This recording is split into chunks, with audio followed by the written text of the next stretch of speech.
Hello viewers, happy new year to everyone.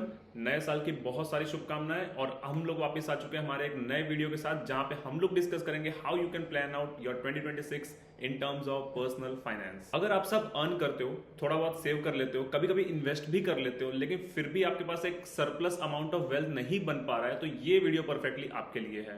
Mostly क्या होता है, सारे सोशल मीडिया पे बहुत सारे पर्सनल फाइनेंस गुरुज टिप्स देते हैं, ट्रिक्स देते हैं कैसे आप लोग मनी को सेव कर सकते हैं, लेकिन किसी को भी ये टिप्स काम नहीं आते when it comes to building real wealth। Personal finance कभी भी टिप्स एंड ट्रिक्स का गेम है ही नहीं, ये एक सिस्टम का गेम है। How you can build systems where you can make passive incomes, it goes automatically into your savings and you can build a surplus amount of wealth over a period of time. Internet पे आपको दो extreme side मिल जाएंगे। एक जो आपको बताते हैं कि शॉर्ट टर्म में आपको पैसा बहुत जल्दी बन जाएगा, जैसे लोग ट्रेडिंग एंड ड्रॉप शिपिंग जैसे मेथड्स के बारे में डिस्कस करते हैं, एंड दूसरी साइड जो आपको बताते हैं लॉन्ग टर्म इन्वेस्टिंग के साथ पैसा कैसे बनाया जाए।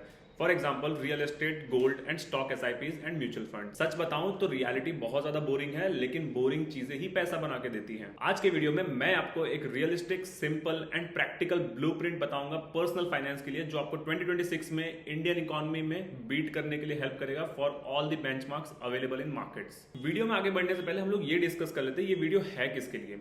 तो ये वीडियो उनके लिए है जो पैसा तो कमाते हैं लेकिन उनको अपने पैसों पे कंट्रोल फील नहीं होता है। ये वीडियो उनके लिए भी है जो सेविंग्स एंड इन्वेस्टिंग्स में बहुत ज्यादा कंफ्यूज होते हैं। ये वीडियो उनके लिए भी है जो जॉब करते हैं, उनको कंफ्यूजन है मैं बिजनेस से ही पैसा बना सकता हूं या फिर मैं जॉब से भी वेल्थ क्रिएट कर सकता हूं। आज हम लोग इन सारे पॉइंट्स के बारे में डिस्कस करेंगे और पता लगाएंगे कैसे हम लोग एक बेसिक इनकम के साथ भी अच्छा वेल्थ क्रिएट कर सकते हैं। और मैं यहाँ पे आपको बेसिक कैलकुलेशंस नहीं बताऊंगा रिगार्डिंग म्यूचुअल फंड्स। तो अगर आप एक लॉटरी माइंडसेट के साथ आए हो तो ये वीडियो अभी स्किप कर दो, अपना टाइम वेस्ट मत करो। लेकिन आप रियलिस्टिकली वेल्थ बनाना चाहते हो तो सब्सक्राइब कर लो चैनल को अगले वीडियोस के लिए भी। तो वीडियो में आगे बढ़ते हैं सबसे पहले स्टेप के साथ, that is cash flow clarity. आप अगर पैसा कमा रहे हो तो आपको पता होना चाहिए आपका पैसा आ कहां से रहा है और जा कहां पे रहा है। फॉर एग्जाम्पल, अगर आप एक जॉब ओन करते हो तो आपकी सैलरीज आ रही होती हैं, कभी आपने किसी स्टॉक में इन्वेस्ट किया हो तो वहां से डिविडेंड्स आते हैं, कभी आपने कुछ रेंट पे दिया हो प्रॉपर्टीज तो वहां से आपको रेंटल इनकम आता है। So these are all classified into your incomes. लेकिन इसी के साथ साथ आपके एक्सपेंसेस होते हैं, family expenses, groceries, health insurance, investments and etcetera. और इन चीजों को ट्रैक करने से आपको एक बैलेंस पता चलता है, एक क्लैरिटी मिलती है कि आपका पैसा आ कहां से रहा है और जा कहां पे रहा है, जिससे आपको ये पता चलता है कौन सी चीजों पे कंट्रोल करने की सबसे ज्यादा जरूरत है। बहुत से लोगों से बात करने के बाद एक कॉमन पेन पॉइंट पता चल रहा है कि लोग कमाते बहुत सारा इनकम है, लाइक 50 to 80,000 भी कमाते हैं मंथली, लेकिन उनके पास कोई वेल्थ नहीं है, कोई सेविंग्स नहीं है। दैट इज ओनली बिकॉज वो अपने इनकम एंड एक्सपेंसेस को ट्रैक नहीं कर रहे होते हैं। और याद रखना, जो चीज ट्रैक नहीं होती वो कभी ग्रो नहीं हो सकती। अगर हम लोग स्टेप 2 के बारे में डिस्कस करें तो वो है इमरजेंसी फंड। इमरजेंसी फंड को हम लोग मोस्टली इग्नोर कर देते हैं, लेकिन इमरजेंसी फंड को मैं दूसरी भाषा में फाइनेंशियल ऑक्सीजन भी कहता हूं। इंडिया में मिनिमम आपके 6 महीने के एक्सपेंसेस तो इमरजेंसी फंड में होने चाहिए। इसमें stock investments, mutual fund investments, SIPs, इनकी बात नहीं कर रहा। ये पैसा सिंपली आपके सेविंग्स अकाउंट में पार्क्ड रहेंगे, या फिर आप इसकी छोटी मोटी FD एंड RD भी कर सकते हो, जिसको कभी भी हम लोग क्लेम बैक कर सकते हैं। तो ये पैसा आपका हमेशा इमरजेंसी फंड की तरह रहेगा। सो आपके जो भी एक्सपेंसेस है उसको मल्टीप्लाई बाय 6 कर दोगे तो आपका इमरजेंसी कॉर्पस आ जाएगा। आपका सबसे पहला एम ये होना चाहिए कि आपको इतना अमाउंट सेव करके रखना है आपके सेविंग्स अकाउंट में। स्टेप 3 के बारे में बात करें तो वो है इंश्योरेंस। इंश्योरेंस कोई वेल्थ बिल्डिंग प्रोडक्ट नहीं है, ये आपका एक कुशन होता है डैमेज से बचाने के लिए। इंश्योरेंस में बहुत ज्यादा कॉम्प्लिकेशंस लाते हैं लोग, लेकिन सिंपल सी चीज याद रखो, सबसे पहला insurance health and second one is term insurance. इससे ज्यादा कॉम्प्लिकेशन लानी ही नहीं है इस प्रोडक्ट के बारे में। आपको एक सिंपल टिप दे दूं, अगर किसी ने इंश्योरेंस को इन्वेस्टमेंट बोल के बेचा है तो समझ जाओ वो गेम कुछ और ही चल रहा है। आई होप आप लोग को यहां तक फाउंडेशन क्लियर हो चुके होंगे कि फाइनेंशियल इनकम को कैसे मैनेज करना होता है। नेक्स्ट स्टेप है हमारा वेल्थ बिल्डिंग। वेल्थ बिल्डिंग में हमें कुछ चीजों का बहुत अच्छे से ध्यान रखना है कि आपके इन्वेस्टमेंट्स बहुत अच्छे से कंट्रोल होने चाहिए एंड वेल डाइवर्सिफाइड होने चाहिए, अगर आप शॉर्ट टर्म में क्विकली अच्छा वेल्थ बनाना चाहते हो तो। बट यहाँ पे शॉर्ट टर्म से मेरा मतलब है 5 से 10 साल तो मिनिमम आपको अलॉट करना पड़ेगा। आजकल इंडियन मार्केट्स के बारे में बात करें तो लोग मोस्टली ट्रेडिंग एंड इन्वेस्टिंग को बहुत ज्यादा कंफ्यूज कर देते हैं।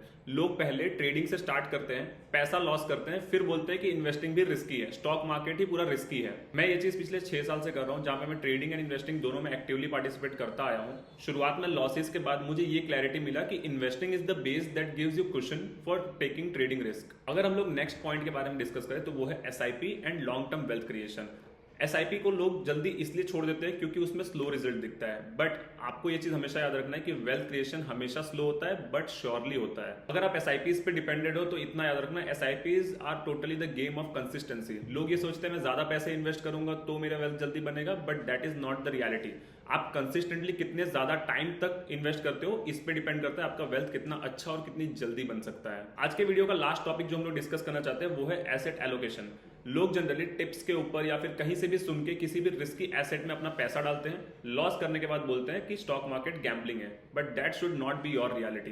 बेस्ट स्टॉक का सवाल ही मत पूछो, ये पूछो मैं कितना रिस्क हैंडल कर सकता हूँ। इक्विटी, डेट, कैश या फिर metals like gold and silver, इन सब में आपका पोर्टफोलियो इक्वली डाइवर्सिफाइड रहता है तो बहुत अच्छा रिटर्न मिलता है। लाइव एंड क्लासिक एग्जांपल है 2025 जहां पे गोल्ड एंड सिल्वर ने वर्ल्ड के सारे एसेट क्लासेस को ओवर परफॉर्म किया था। And this is the reality कि आपको डाइवर्सिफाइड पोर्टफोलियो बनाना चाहिए। पहले प्रोटेक्ट करो, फिर ग्रो करो, फिर एक्सेलरेट करने पे ध्यान दो। प्रोटेक्ट से मेरा मतलब ये था कि आपको इमरजेंसी फंड बनाना है एंड एडिक्वेट इंश्योरेंसेस लेने हैं। ग्रो से मेरा मतलब ये था कि आपको इन्वेस्टिंग एंड एसआईपीज पे बहुत कंसिस्टेंटली इन्वेस्ट करना है। एंड एक्सेलरेट में आपको हमेशा एक पैसिव इनकम के ऊपर भी डिपेंडेंट होना है। और एक्सेलरेट में आपको इतना ध्यान देना है कि आप multiple sources of income build करें, लाइक मल्टीपल पैसिव इनकम्स हो सकते हैं उसमें। आज के वीडियो में बताया हुआ ब्लूप्रिंट आपको एक साल में रिच तो नहीं बना सकती, लेकिन 10 साल बाद ये आपका स्ट्रेस जरूर कम कर सकती है। So keep following it for 1 to 2 years and you will be seeing the results realistically. अगर ये वीडियो आपको यूजफुल लगा हो तो सब्सक्राइब करना मत भूलना।